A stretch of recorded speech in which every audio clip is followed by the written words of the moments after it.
Porque el anterior viernes no pude asistir. No había forma que me comunique con ustedes, pero yo tengo 2 viajes este semestre.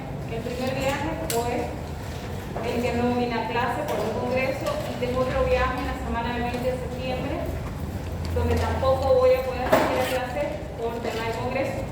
Pero ahora, ya que estamos más en contacto, yo les voy a decir exactamente las fechas y les voy a avisar una semana antes. ¿Listo? En práctica ya arrancamos el día jueves y todavía arrancamos el día de hoy. La siguiente semana continuamos con nuestras clases prácticas. ¿Listo? Ahorita les voy a hablar respecto a cómo lo vamos a manejar tanto teoría como práctica. Mi nombre es Bianca Bolívar. Algunos ya me conocen por la práctica. Hicimos el día jueves. Yo soy docente de esta materia aproximadamente hace unos 5 años. Soy bioquímica farmacéutica, soy médico también, tengo la especialidad de hemoterapia y trasplante de médula ósea. Tengo una maestría en medicina transfusional, una maestría en salud pública, un diplomado en educación superior. Y bueno, toda la materia que vamos a avanzar hoy va a ser tanto clínico, pero también vamos a ver la parte laboratorial. ¿Listo? Vamos a funcionar las dos. Les voy mostrando los temas que vamos a ir avanzando. Estos son los temas teóricos. Y lo vamos a dividir en 3 unidades. La primera parte me voy a olvidar que ustedes no saben nada, porque normalmente esta materia no tiene un prerequisito.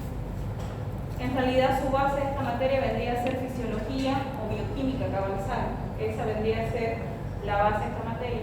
Pero vamos a arrancar desde cero para hematología.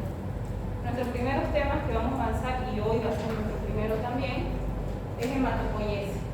Luego sangre en la siguiente clase. Aquí ustedes van a aprender a interpretar un hemograma. Yo les voy a dar un hemograma a cada uno y me van a seguir por su hoja y mis diapositivas. Vamos a hablar sobre hemostasia y qué pruebas de laboratorio yo tengo para valorar la hemostasia de un paciente. Todo eso es la parte de hematología básica, toda la primera parte. Luego tenemos la parte de hematología clínica. Aquí ya vamos a entrar un poquito más a la especialidad de lo que es hematología. Ya vamos a ver todo lo que son generalidades de anemia. Porque si yo me dedicaría a hablar de anemia en todo el semestre que es hematología, tendría que dejar a un lado la parte de laboratorio. Entonces la materia se llama hematología y laboratorio. Entonces nos vamos a enfocar mucho en qué laboratorios ustedes van a poder pedir en diferentes situaciones. Eso es lo que van a ver en este curso del semestre. Vamos a hablar sobre el tema del grupo sanguíneo, cuáles son los sistemas del grupo sanguíneo, por qué es llamado donador universal, por qué es receptor universal. También en práctica ustedes van a hacer un hemograma esta semana que viene. Ahorita les voy a hablar qué es lo que tienen que llevar al laboratorio porque ya arrancamos con la toma de muestra de sangre. Y este tema de unidad transfusional, ustedes van a ver cuándo deciden transfundir un paciente, por qué le transfunden, qué hemocomponente, a qué dosis, cada cuánto tiempo, cuáles son las acciones que pueden haber después de una transfusión de sangre. Todo eso lo vamos a ver aquí en unidad transfusional. Una vez terminamos la unidad 1, terminamos la unidad 2, nos vamos a otra parte que se llama perfiles bioquímicos. Que seguro lo han visto, pero lo vamos a tener que volver a recordar acá. Acá vamos a ver cada uno de estos perfiles bioquímicos y qué pruebas de laboratorios yo puedo solicitar para valorar funcionamiento renal, funcionamiento hepático, funcionamiento cardíaco, funcionamiento pancreático, grasas en sangre y todo relacionado a clínica y laboratorio. ¿Listo? Ese va a ser el avance teórico del semestre. En avance práctico, áreas de laboratorio ya lo hicimos, ya lo avanzamos con el grupo B1 y B2. Yo les mostré todas las áreas de laboratorios y cómo se divide, cómo se maneja un laboratorio. También hicimos la práctica número 2, que es la práctica del microscopio. ¿Por qué avancé 2 prácticas? Porque ustedes se inscribieron después del grupo A, pero su examen de primer parcial, segundo parcial y examen final va a ser la misma semana que el grupo A. Entonces yo me tengo que nivelar al grupo A. Por lo tanto, este jueves vinieron muy pocos, ya tomé asistencia, ya avancé 2 prácticas y este jueves va a ser nuestra tercera práctica. ¿Listo? La tercera práctica que vamos a hacer este jueves son, vamos a hacer hemograma. Vamos a hacer la primera parte del hemograma, que es la serie roja. Luego que terminemos el hemograma en la serie roja, otra práctica vamos a hacer la serie blanca. Luego va a haber una práctica que van a hacer, vamos a ver todas las pruebas del coagulograma, cuáles son las pruebas de cada una de ellas que forman parte del coagulograma, por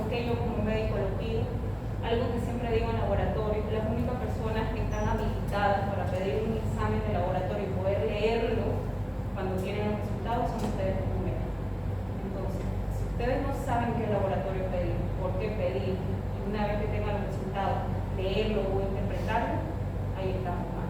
Entonces vamos a hablar mucho sobre qué laboratorio puedo solicitar, cómo puedo leer un laboratorio, cómo puedo leer un hemograma, cómo puedo leer un coagulograma, cómo puedo leer unas pruebas de perfil hepático, y obviamente van a ver cuál es su función clínica de cada una de ellas. Hay dos clases en la parte práctica de exposición que van a exponer acá, solamente temas anémicos. Yo en teoría voy a dar una introducción de las anemias y ustedes en práctica van a reforzar la parte de las anemias, porque no nos da más tiempo. Eso lo voy a ocupar en dos clases. Luego va a haber una práctica donde ustedes van a hacer grupos sanguíneos, vamos a volver a hacer grupos sanguíneos, van a saber por qué lo realizan, por qué me sale el grupo A, por qué yo puedo hacer grupo B, si yo lo puedo heredar, qué pasa con el efectivo que utilizo, qué es lo que yo veo en laboratorio, por qué mi informe me sale el sistema ABO y el sistema EAR. La última práctica que vamos a tener es examen de orina. Ustedes van a llevar su muestra de orina, la vamos a procesar dentro del laboratorio y van a saber leer un examen de orina. Es muy importante leer un examen de orina y se van a dar cuenta que un examen de orina entra en varios perfiles bioquímicos. ¿Listo? Luego viene el trabajo de investigación y yo siempre hago un simulacro de todo lo avanzado antes de su examen final. El examen final teórico normalmente no tomo de todos los exámenes, de todos los temas avanzados. Selecciono unos cuantos, pero el práctico sí. El examen final práctico, porque solamente son estas prácticas, fíjense, solamente son 9 prácticas. Sí, al examen final práctico entra todo lo avanzado. ¿Listo? Modo de evaluación, si ya conocen el modo de evaluación, ya están en octavo semestre, saben cómo se maneja todo lo que es la forma de calificación. El primer parcial es 25, 13 teórico y 12 práctico. La parte práctica nosotros ya arrancamos, tienen el bloque 10, laboratorio de biología. Ese va a ser nuestro laboratorio en todo el semestre. El segundo parcial, lo mismo, 13 la parte teórica, pero aquí va a haber un poquito de cambio. Como van a exponer, 6 puntos van a ir a su exposición y 6 puntos van a hacer su examen práctico que hagan en el laboratorio. Examen final, 35 puntos, 18 es teórico y 17 es su examen práctico que hacen en el laboratorio. Todo es dentro del laboratorio. Su investigación son 10 puntos de trabajo de investigación. A partir del primer parcial ustedes ya tienen su tema y pueden comenzar a trabajar con el trabajo final de investigación. Y asistencia son 5 puntos. En relación a la asistencia, tomo mucho en cuenta la asistencia. Yo normalmente no me falto si no fuera una emergencia, si no fuera un viaje. Entonces, por lo tanto, también yo les exijo el tema de la asistencia, sobre todo también en la parte práctica. ¿Por qué? Porque ustedes hacen en laboratorio, hacen práctica. Entonces, si ustedes no van a esa práctica, yo no puedo repetir esa práctica porque no me da el tiempo. Entonces, no van a esa práctica y el examen es completamente práctico. Entonces, no van a esa práctica y si al examen le toca esa práctica, no es porque yo les puedo ayudar. Porque ustedes hacen su práctica, terminan su práctica y el resultado me lo muestran. Si no lo saben hacer, ¿qué resultado me van a mostrar? O sea, a medida que vaya viendo en el semestre, se van a ir dando cuenta a qué me refiero. La bibliografía. Entonces, todos los libros que ustedes pueden encontrar en biblioteca, que son de los que he armado diapositivas, ya tienen grupo de WhatsApp. Yo normalmente, fin de semana, comienzo a subir las diapositivas que avancé en el transcurso de la semana. Entonces, este fin de semana quizás se las suba la diapositiva, se las voy a subir la diapositiva de todo lo que vamos a ver el día de hoy. ¿Listo? ¿Alguna pregunta en la forma del avance?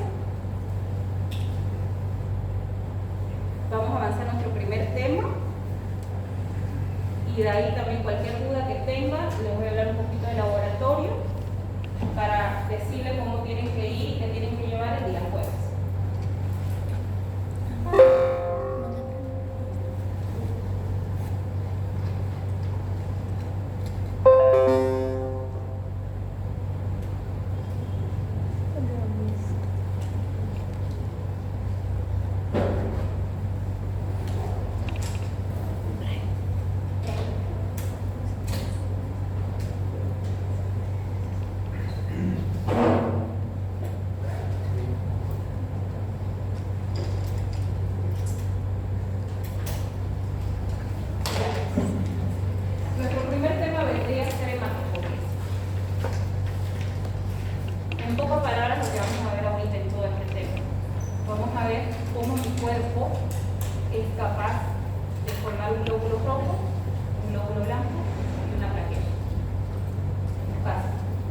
En definición, ¿qué es hematopoiesis? Es un proceso de diferenciación, crecimiento y desarrollo celular. Es un proceso, vuelvo a decir, donde mi cuerpo produce un glóbulo rojo, un glóbulo blanco y una plaqueta, porque esas son las células sanguíneas que nosotros tenemos. Eso es lo que vamos a ver hoy. Cómo se da ese proceso de desarrollo, crecimiento, proliferación, diferenciación celular. O sea, aquí están las definiciones que le acabo de mencionar. Es un mecanismo responsable de crecimiento. La hematopoiesis es un proceso complejo donde yo voy a ver que las células troncales se van dividiendo en células hijas. ¿Qué les dije? Que una vez se da el proceso de hematopoiesis va a dar como origen eritrocitos, que son también llamados glóbulos rojos, granulocitos, que es un grupo de glóbulos blancos que ahora vamos a ver, monocitos, que es un glóbulo blanco, linfocitos, que es un glóbulo blanco, y plaquetas. El proceso de hematopoiesis es un linaje celular, lo pueden ver este linaje celular. Imagínense que acá es mi célula madre hematopoyética. Esta célula madre hematopoyética es totipotente, pluripotente, tiene la capacidad de dar origen a células hijas con la misma característica genética para que estas células hijas sigan diferenciándose. Entonces, todo el proceso de hematopoiesis origina a partir de una célula madre hematopoyética. Esa célula madre hematopoyética va a ir dividiéndose y como origen final me va a dar un glóbulo rojo, un glóbulo blanco y una plaqueta. Este es otro formato de linaje celular. Vuelvo a decir, la hematopoiesis para que se inicie necesita de una célula madre hematopoyética, va a dar células hijas que ahora la van a conocer. Estas células hijas se van a seguir diferenciando y como producto final voy a tener un glóbulo rojo, un glóbulo blanco y una plaqueta. Ahora, ese proceso de hematopoiesis necesita un órgano para hacerlo. No lo puede hacer por sí solo. Por eso aparecen los órganos linfóides. Nosotros tenemos dos tipos de órganos linfóides, primarios y secundarios. Primarios, seguro que ya lo han escuchado, limo y médula ósea. Secundario, ahora ustedes están llevando la materia del inmuno. Consejo, todo lo que ustedes vean en inmuno, en la materia de inmunología, les va a servir para mí, para el área de hematología. Todo lo que vean en el área de hematología, les aseguro que les va a servir en inmuno. Así que relacionen mucho esas dos materias. Los órganos linfoides secundarios, es más, en la carrera de bioquímica hay una materia que se llama inmunohematología. En cambio, medicina está separada, inmunología por una parte y hematología por otra parte. Los órganos linfoides secundarios, ya lo conocen, son vasos, ganglios linfáticos y las placas de Febvre. Ahora, el vaso, quizás para ustedes el vaso es un órgano que no lo escuchan mucho, no se utiliza mucho, no tiene mucha importancia clínica en otras áreas, pero para la área de hematología es muy importante el vaso. Porque uno, es un sistema inmunitario, sobre todo en niños que están en desarrollo hasta los 5 años, es uno de los órganos más importantes para ellos. Dos, para nosotros que ya somos adultos, el vaso se lo conoce como el cementerio de los glóbulos rojos. Mis glóbulos rojos tienen una vida media, 90 a 120 días. Mis glóbulos rojos cumplen esos 90 a 120 días, ellos ya están viejitos, ya no pueden cumplir la función de transportar oxígeno, tienen que morir. Entonces ellos ya saben que cumplieron su vida media, van corriendo por el torrente sanguíneo y van al vaso y ahí mueren. Por eso se llama cementerio de los glóbulos rojos. Entonces el vaso para nosotros en el área de inmunología y en el área de hematología tiene importancia. Pero ¿qué es lo que más me importa de los órganos linfoides ahora en esta materia y con este tema? La médula ósea. La médula ósea es un órgano linfoide primario y aquí en la médula ósea es donde se da el proceso de hematopoiesis. Ahora, ¿dónde nosotros tenemos médula ósea? Tenemos médula ósea en huesos. ¿En cualquier hueso de mi cuerpo? No. Solamente en huesos largos y huesos anchos, como por ejemplo fémur, cresta ilíaca, que es un hueso ancho, las costillas, que son huesos largos pero delgaditos. ¿Por qué es importante saber eso? No sé si han escuchado de punción de médula ósea. cuando se habla de función de médula ósea, se va a hacer una función para extraer médula ósea, pero no en cualquier parte del cuerpo, solamente en los huesos donde contienen médula ósea. Vuelvo a decir, fémur, cresta ilíaca y las costillas. En cualquier parte de estos huesos que nombré, ¿hay médula ósea? No. La médula ósea está en la parte esponjosa del hueso. El hueso, ustedes saben que tiene una parte compacta, que es la parte dura, y por adentro está la parte esponjosa. Ahí está la médula ósea. Una función de médula ósea yo lo comparo como si agarraríamos un huevo, un alfiler, metemos el alfiler al huevo y nosotros vamos a sentir que pasamos la parte dura de la caja y vamos a sentir que estamos en esa parte líquida del huevo. Eso se siente cuando se hace una función de médula ósea. Se siente cómo se pasa la parte compacta del hueso y se siente cómo llego a la parte esponjosa, la parte líquida donde está la médula ósea. La médula ósea es como una sangre que yo saco de dentro, es líquida. A veces yo pienso que es un tejido, pero es líquida lo que es la médula ósea. Ahora, ¿desde qué momento mi cuerpo comienza a hacer este proceso de hematopoiesis? Desde que yo estoy embarazada. Los embarazos, normalmente siempre se tiene cuidado los 3 primeros meses de embarazo, no es porque podemos tener abortos involuntarios, misa de aborto, embarazo no embrionado, se puede uno formar el feto. Entonces los 3 primeros meses son los meses donde necesitamos que se desarrolle de manera adecuada ese embrión para luego convertirse en un feto. Bueno, desde que esa mujer está embarazada, las primeras 9 a 12 semanas de gestación se forma el saco vitelino. Luego que se forma el saco vitelino se forma el embrión. Una vez que se forma el saco vitelino, desde ahí ese saco vitelino ya es capaz de formar células sanguíneas. Luego se forma el embrión.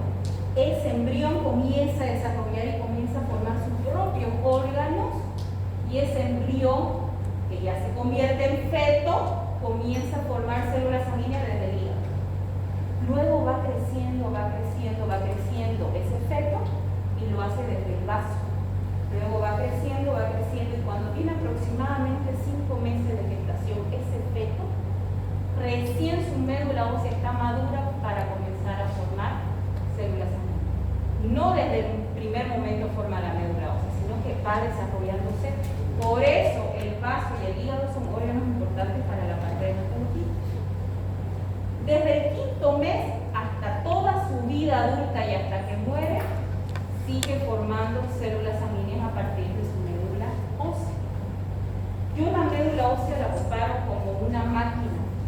Estas máquinas donde ustedes ponen 5 bolivianos y sale agua, sale soda, sale galletas, sale un jugo. Esas máquinas están programadas, ¿no ves? Para que yo ponga la moneda, seleccione el botón y me dé el producto. Ya está programado. Tiene sus cables, está conectada a una corriente. Esa máquina no me puede liberar una soda a la mitad, no me puede liberar una galleta abierta, no me puede mandar un chocolate que yo no seleccioné. Si pasa eso es porque está fallando esa máquina. Lo mismo pasa con mi médula ósea. Mi médula ósea es una máquina que está programada para recibir señal de liberar glóbulos rojos, para recibir señal de liberar glóbulos blancos, para recibir señal de liberar plaquetas. Ella no se puede desprogramar. Si se desprograma es que algo está pasando en mi cuerpo. ¿Qué puede ser ese algo?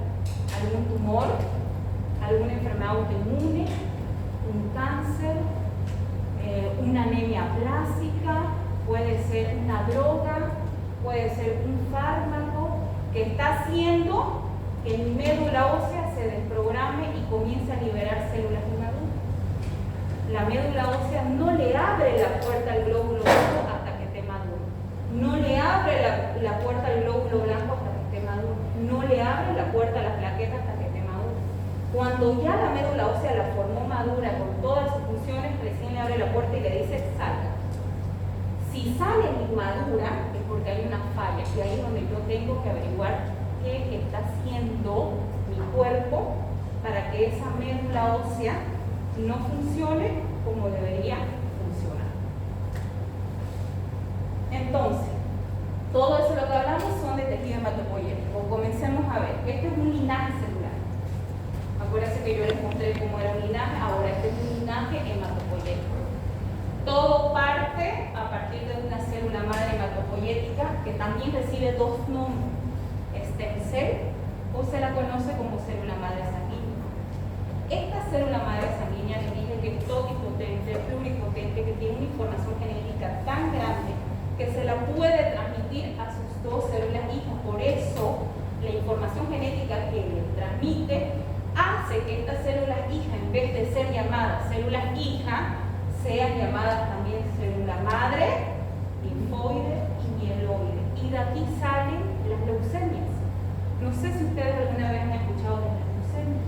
Las leucemias se clasifican L1, L2, L3, L4, L5, o se clasifican M1, M2, M3, M4, M5. ¿Por qué tienen esa clasificación de L? Linfoide. ¿Por qué tiene esa clasificación de M?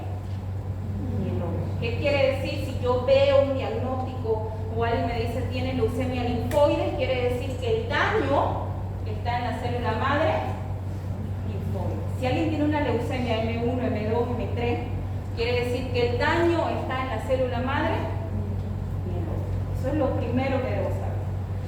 Luego tengo que saber qué hacen estas células madres, mieloide y linfoide. Ellas son las encargadas de dar origen a las células sanguíneas que nosotros tenemos circulando en sangre. La célula madre mieloide es la que cumple muchas funciones, es la que produce la mayoría de las células que tenemos. Ella forma glóbulos rojos, ella forma plaquetas y ella forma una parte de los glóbulos blancos. Forma de los 5 glóbulos blancos que nosotros tenemos, ella forma 4, 3 primero. Neutrófilo, sinófilo, basófilo, y ella también forma los monocitos. La célula madre linfoide es un poquito más floja, solamente forma linfocitos. No me forma más nada. Me forma los 3 de linfocitos que sí nosotros tenemos. Linfocitos T, B y natural y T. Solo eso se encarga de la célula madre linfoide. Ahora, para que mi médula ósea active la célula madre hematopoyética, active la célula mieloide, active la célula linfoide y dé origen a un glóbulo rojo, un glóbulo blanco y una plaqueta, necesito de estimuladores. ¿Qué son esos estimuladores? En su mayoría son hormonas que mandan señal a la médula ósea para que la médula ósea comience a fabricar células sanguíneas. ¿Cuáles son estas hormonas? Comenzamos. ¿Quién le dice a la médula ósea que yo necesito glóbulos rojos? Quien le informa eso es una hormona llamada eritropoyetina. La eritropoyetina es una hormona que está producida en el riñón. Por lo tanto, ojo con dos grupos de pacientes. Si yo tengo un paciente diabético, ¿cuál es una de las primeras complicaciones que vienen en los pacientes diabéticos? La nefropatía diabética. Es la más pronta complicación que viene, que es el problema renal. Si mi paciente diabético tiene problemas renales, no va a producir de una manera adecuada esta hormona llamada eritropoyetina. Y si no produce de manera adecuada esta hormona que es llamada eritropoyetina, no va a haber alguien que le diga a la médula ósea que produzca glóbulos rojos. Por lo tanto, va a terminar teniendo anemia. Y no una anemia porque no tiene hierro, porque no tiene vitaminas, sino una anemia porque el problema viene del riñón. Otro grupo de pacientes, los pacientes hipertensos. Cuando no está controlada la presión arterial es porque no se está manejando bien el sistema renina, angiotensina, aldosterona, que es el sistema que lo realiza el riñón. Cuando yo tengo pacientes que no toman su medicamento, no se controla la alimentación, lo toman cuando se acuerdan, no van a su control, estos pacientes hipertensos con una hipertensión maligna comienzan a causar daño renal. Y si comienzan a causar daño renal, ustedes ya saben que no forman la hormona llamada, y si no forma esta hormona, tarde o temprano va a llegar a formar anemia, porque no hay esta hormona que le mande la señal a la médula ósea para que produzca más glóbulos rojos, porque acuérdense que nuestros glóbulos rojos 180 a 120 días. Y después necesito seguir fabricando glóbulos rojos. Luego hay otra hormona llamada trombopoietina.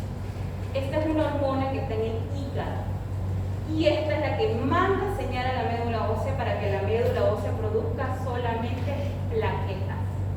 Ella se encarga de producir plaquetas. Las plaquetas reciben otro nombre también llamado trombocitos.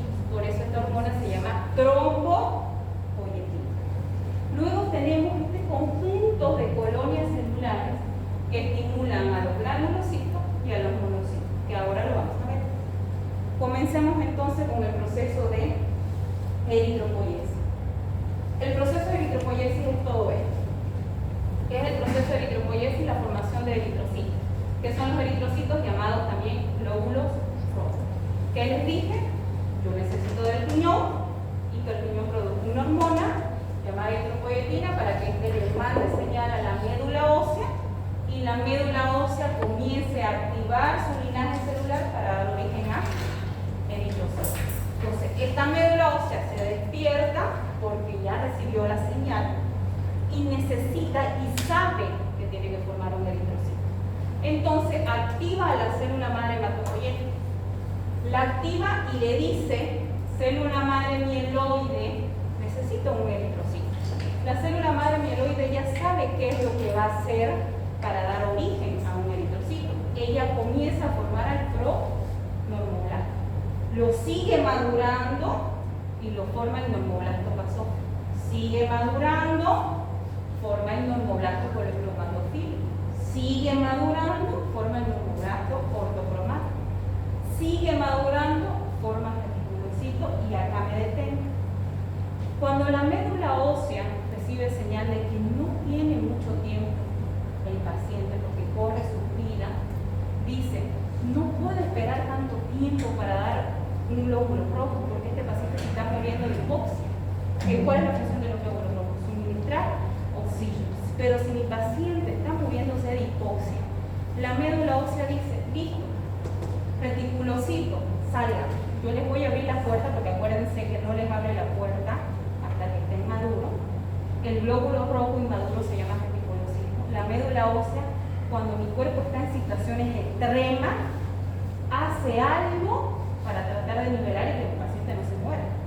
Entonces aquí le dice a los reticulocitos, yo les voy a abrir la puerta, los voy a dejar salir inmaduros, porque los glóbulos rojos inmaduros se llaman reticulocitos, pero les dice, una vez ustedes suministren oxígeno a este paciente, tienen 2 a 3 días para madurar y convertirse en un glóbulo rojo maduro. Entonces, si ustedes alguna vez ven en un hemograma que dice reticulocitos, algo no está bien, ¿no? Porque no se libera reticulocito así por así. Mi médula ósea está liberando reticulocito porque algo pasó. Porque vuelvo a decir, mi médula ósea está programada solamente para liberar maduros y no inmaduros. Y ahí aparecen muchas anemias. Anemia hemolítica, anemia talasémica, anemia falciforme, que una de las características de esas anemias es encontrar reticulocitos. ¿Pero esas anemias son normales? No. Bien, ya vimos cómo se forma un glóbulo. Ahora vamos a ver cómo se forman los glóbulos blancos. Y los glóbulos blancos son 5. Acuérdense eso que lo vimos en el anterior, con ustedes el primer texto. Lo vamos a ver en la siguiente clase. Tenemos 5 tipos de glóbulos blancos: neutrófilo, eosinófilo, linfocito, monocito y basófilo. Pero esos 5 glóbulos blancos se los dividen en 2 grupos para su mejor estudio. Es lo mismo que yo hiciera esto. Todos ustedes son mis alumnos de hematología, pero yo decido dividir la clase. De aquí para acá, solo mujeres, y de aquí para acá, solo hombres. Pero si yo los divido así, ¿ustedes dejan de ser mis alumnos? No. Lo mismo pasa con los glóbulos blancos. Para su estudio, la literatura lo divide en 2 grupos. Uno llamado polimorfonucleares y otro mononucleares. Pero los 5 son llamados glóbulos blancos. No se preocupen que hoy vamos a ver un poco y la siguiente clase vamos a volver a ver a los glóbulos blancos. Entonces, ¿cómo mi cuerpo da origen a los glóbulos blancos? Primero les voy a mostrar cómo forman los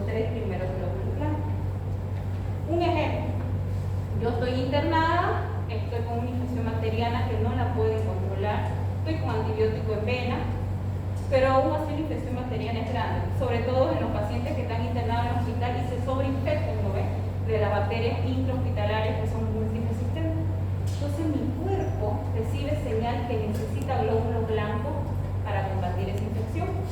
Entonces mi médula ósea recibe la señal que necesita glóbulos blancos y esta médula ósea comienza a activar a la célula madre mieloide, porque ella es la encargada de formar el glóbulo.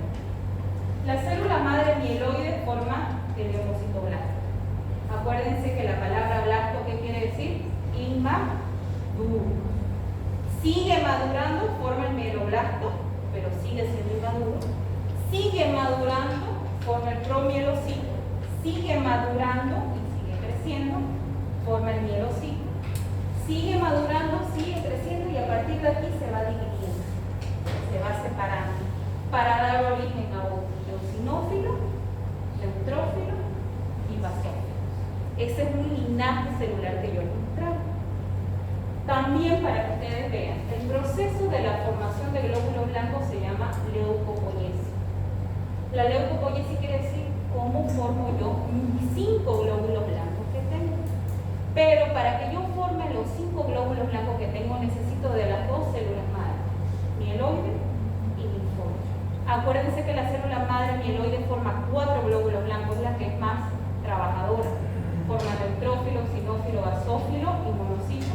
Y la célula madre linfoide es un poco más floja porque solamente forma linfocitos. Entonces, fíjense acá, la célula madre linfoide forma linfoblasto, que les dije, la palabra blasto quiere decir inmaduro, linfocito inmaduro, luego madura y va a dar origen a un linfocito. En cambio, la célula madre mieloide forma los 4 glóbulos blancos que les dije, neutrófilo, xenófilo, basófilo y monocito. Ahora vamos a ver cómo se forma un monocito. ¿Alguien sabe cómo se llama el monocito? Se llama monocito cuando está en sangre. ¿Alguien sabe cómo se llama ese monocito cuando está en tejido? Macrófago. El macrófago, su función es fagocitar. Entonces, el monocito también va a hacer eso, fagocitar. Va a reconocer a cualquier agente extraño y lo va a comenzar a fagocitar. ¿Cómo forma mi cuerpo un monocito? El proceso de la formación se llama monopoiesis. ¿Quién forma los monocitos? La célula madre mieloide. Entonces, imagínense, yo estoy con un proceso bacteriano, encima me sobreinfecté con un proceso viral. Entonces, mi cuerpo va a hacer algo para combatir toda esa infección. Necesito de los monocitos para la fagocitosis. Entonces, la médula ósea va a recibir esa señal y va a querer que se forme un monocito. Entonces, va a despertar a la célula madre mieloide y le va a decir, quiero monocito. Esa célula madre mieloide va a comenzar a formar monoblasto, acuérdense, blasto inmaduro, sigue madurando, promonocito, sigue madurando y va a formar un monocito. Esto es un resumen de resúmenes, por si acaso. Si yo les explicaría una hematopoiesis paso por paso, tardaría unas 3 clases. Entonces, esto es un resumen de un proceso de hematopoiesis. Luego, me va a dar origen a un macrófago, que ya ustedes saben, macrófago en el tejido, monocito en sangre. Yo les decía que estos son los 5 glóbulos blancos y que la literatura los divide en 2 grupos para su mejor estudio. Un grupo llamado granulocitos. ¿Por qué son llamados granulocitos? Porque en su interior tienen gránulos, ¿no ven esos puntitos? Esos son gránulos. El otro grupo llamado agranulocitos, ¿qué quiere decir la letra A antes de una palabra? Sin gránulos, no tiene gránulos, solamente tiene un solo núcleo. Eso lo vamos a ir viendo en el transcurso de otros temas también. Listo, ya vimos cómo se forman los neutrófilos, xenófilos, basófilos y monocitos, que nos falta ver cómo se forman los linfocitos, para ver cómo se forman mis 5 glóbulos blancos. ¿Quién forma los linfocitos? Les dije, la célula madre linfóide. Imagínense que tengo un niño internado por un proceso viral, la carga viral es bastante alta, mi médula ósea sabe que para combatir ese proceso viral necesito de linfocitos. Entonces mi médula ósea le va a decir a la célula madre linfoide, necesito linfocitos. Esta célula madre linfoide va a comenzar a formar linfoblasto, va a seguir madurando prolinfocito, va a seguir madurando linfocito y va a formar este linfocito y me va a decir, linfocito, yo te voy a abrir la puerta, pero antes de abrirte la puerta voy a formar linfocito B y linfocito T. Ustedes le dicen al linfocito B, vos linfocito B todavía no estás maduro para formar y trabajar en el cuerpo de esta persona. Yo te voy a abrir la puerta, pero linfocito B necesito que vas al vaso, me dice la médula ósea. Te abro la puerta, salís, pero directo te vas al vaso. ¿Por qué el linfocito B tiene que irse al vaso? Porque en el vaso termina de madurar y recién tiene la capacidad del linfocito B de formar anticuerpos. Esa es la función de los linfocitos B, formar anticuerpos, los 5 anticuerpos que ustedes conocen, IgM, IgG, IgD, IgA, IgD. Esos 5 tipos de anticuerpos se forman gracias a los linfocitos B.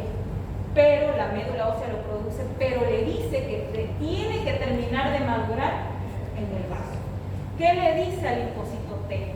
Linfocito T, te voy a abrir la puerta, vas a salir, pero todavía no estás maduro.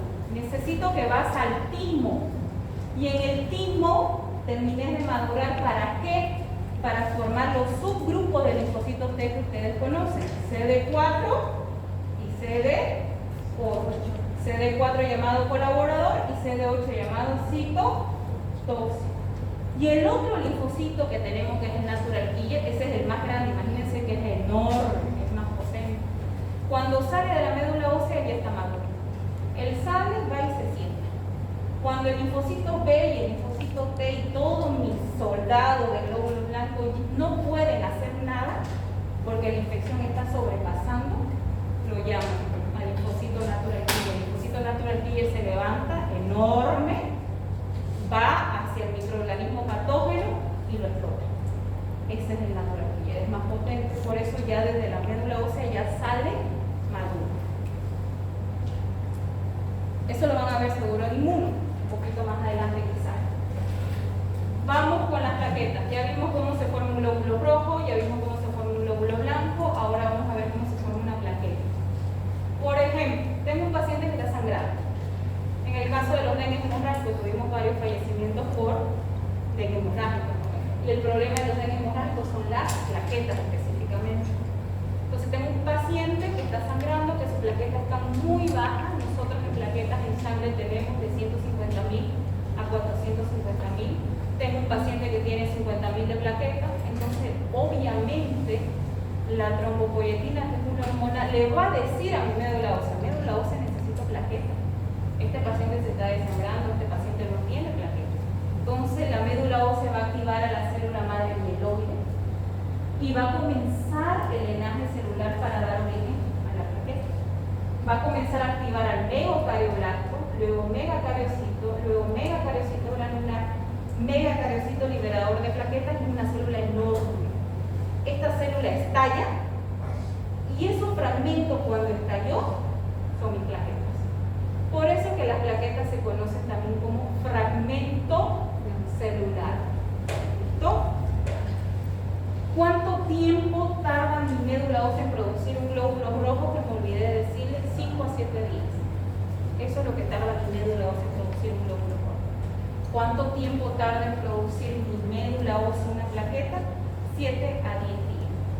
Entonces, ¿y cuál es la función de los glóbulos rojos? Transporte de oxígeno. Entonces, los futbolistas, sobre todo, que dicen que, o acá en Bolivia cuando dicen no, jugar en La Paz no hace mal, nosotros sí sabemos que sí, porque en primer lugar la Paz está sobre altura y por lo tanto una persona que vive en La Paz o Oruro Potosí, si ustedes le hacen un hemograma, ellos tienen 6,5 millones de glóbulos rojos.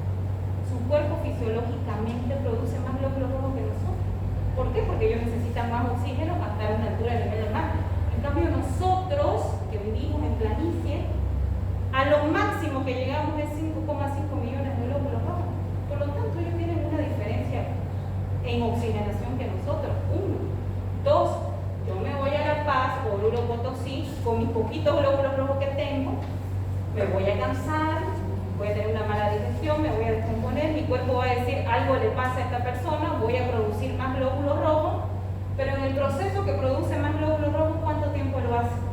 5 días a 7 5 o 7 días yo estoy sufriendo por hipoxia, por cansancio, y después de 5 a 7 días mi cuerpo recién va a tener más glóbulos rojos.